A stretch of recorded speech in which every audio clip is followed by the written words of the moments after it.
नमस्कार दोस्तों, एक कहानी सुना रहा हूँ। उम्मीद है पसंद आएगी, मगर लास्ट में उसका जवाब भी देना है आपको। कहानी इस तरह से, एक मौलाना ने कुछ मुस्लिम लड़कों को इकट्ठा किया और उनसे कहा कि मैं आप लोगों को 1-1 लाख रुपए दूंगा। आपको सिर्फ इतना करना है कि हिंदू लड़कियों को प्रेम जाल में फंसा करके उनका धर्म परिवर्तन कराना है। तो कुछ लड़के तो मना कर दिए, मगर कुछ ऐसे थे जो इस काम में लग गए।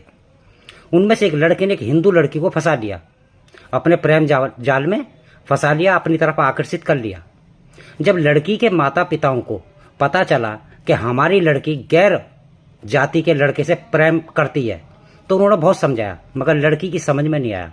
उस समय लड़की को अपने माता पिता बहुत बुरे लग रहे थे और अच्छा लग रहा था तो सिर्फ वो लड़का, मुस्लिम समाज का वो लड़का बहुत अच्छा लग रहा था। और घर छोड़ करके दोनों भाग गए। दूसरे शहर में जा ही रहे थे कि उन लड़की की नज़र एक शिव मंदिर पर पड़ी। तो उसने क्या देखा कि शिव मंदिर के बाहर एक अघोरी साधु बैठा था। लड़की का क्या मन करा कि लड़के से कहने लगी, चलो आए तो हैं ही, बाबा से आशीर्वाद ले लेते हैं। अब लड़का मजबूर, बहु उसे इस चीज़ से क्या मतलब कि कौन अघोरी और कौन मंदिर, मगर उसकी मजबूरी ये थी कि उसे लड़की को फंसाना था, 1 लाख रुपया कमाना था। वो भी चला गया।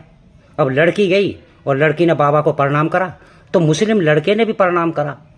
प्रणाम करने के बाद में लड़की कहने लगी कि बाबा हमें आशीर्वाद दो, भविष्य में ठीक ठाक रहे, हमें आशीर्वाद दो। तो साधु बाबा बोले, अघोरी बाबा कि बेटा एक बात बताओ, तुम शादीशुदा हो? तो लड़की कहने लगी नहीं, हम अपने घर से भागे हुए हैं, हम एक दूसरे को बहुत प्रेम करते हैं। बाबा हंसने लगे और कहने लगे, ठीक है बेटा, मैं तुम्हें आशीर्वाद देता हूं कि आने वाले 25 सालों के बाद आज जो तुमने किया है वही तुम्हारी औलाद करे। भाई यही मेरा आशीर्वाद है। भाई यही सुनते ही लड़की के कान खड़े हो गए और सोचने पर मजबूर होगी कि हमने जो गलती करी है वही हमारी औलाद करे। तो दिल पे तो जोर पड़ता ही है। लड़की की समझ में आ गई, तुरंत अपने घर चली गई और लड़का भी मुंह लटका करके, क्योंकि उसके 1 लाख रुपए मारे गए, वो भी मुंह लटका करके अपने घर चला गया।